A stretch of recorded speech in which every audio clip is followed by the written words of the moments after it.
नमस्कार, मी doctor Vijaya Thakare Nandurkar from Nandurkar hospital Pauni district Bhandara. जसं मी वारंवार सांगत असते की हर्पीज झोस्टर म्हणजे ज्याला आपण नागिन म्हणतो मराठीमध्ये, हा आजार कशामुळे होतो, हा किती व्हायरल इन्फेक्शन आणि किती सिव्हिअर त्याच्यामध्ये आग असते। मी याच्या आधी पण भरपूर व्हिडिओ हर्पीजवर बनवलेले आहेत आणि सांगितलं तुम्हाला की असे पानेरी जडल्यासारखे फोडे पहिले येतात आणि जिथे हे फोडे येतात तिथे खूप सिव्हिअर आग असते आणि बर्निंग असते।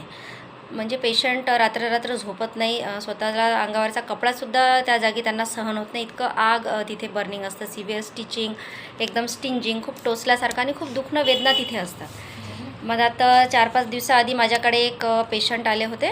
कोणत्या गावचे तुम्ही ताई? खुर्जाचे एक पेशंट माझ्याकडे आले होते आणि त्यांची एक मुलगी, तिला हर्पीज झालं होतं, नागिन झालं होतं आणि इतकं सिव्हिअर तिला पेन आणि तिथे त्रास होता। पण असंच कोणीतरी सांगण्याच्या, कोणाच्या तरी म्हटल्याच्या ऐकण्याने तिच्या आईने तिला रिंगोझोन त्याच्यावरती लावून दिलं आणि विचार करा, जिथे एक आजार, जिथे एक व्हायरल इन्फेक्शन, जो त्या व्हायरसनी त्या एका नर्वला डॅमेज केला, तिथे पहिलेच ऑलरेडी इतकं सिव्हिअर बर्निंग आग आहे आणि तिथे त्याच्यावरून रिंगोझोन लावलं तर त्याच्या वेदना आणि तिथे बर्निंग आग किती सिव्हिअर असेल, हे खूप विचार करण्याच्या पलीकडचं आहे।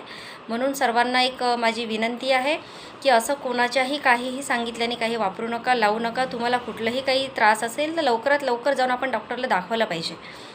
आता ती माझ्याकडे आली होती 4-5 दिवसापूर्वी आणि खूप सिव्हिअर तिला बर्निंग होतं। आता कसं वाटतं बेटा तुला? आता कमी आहे त्या दिवशीपेक्षा? कमी वाटतं ना त्या दिवशीपेक्षा? बघा किती सिव्हिअर इन्फेक्शन आणि लाल त्या दिवशी होतं की असं जळून गेली होती अक्षरशः त्वचा तिची। आता ते पूर्ण सुकलं आहे, ब्लॅकिश तिथे स्पॉट्स आलेले आहे आणि काळं पडलेलं आहे ते। म्हणून कुठेही असं कोणाच्याही सांगण्याने काही यूज करू नका, योग्य डॉक्टरच्या सल्ल्यानेच योग्य ट्रीटमेंट घ्या। थँक्यू, धन्यवाद।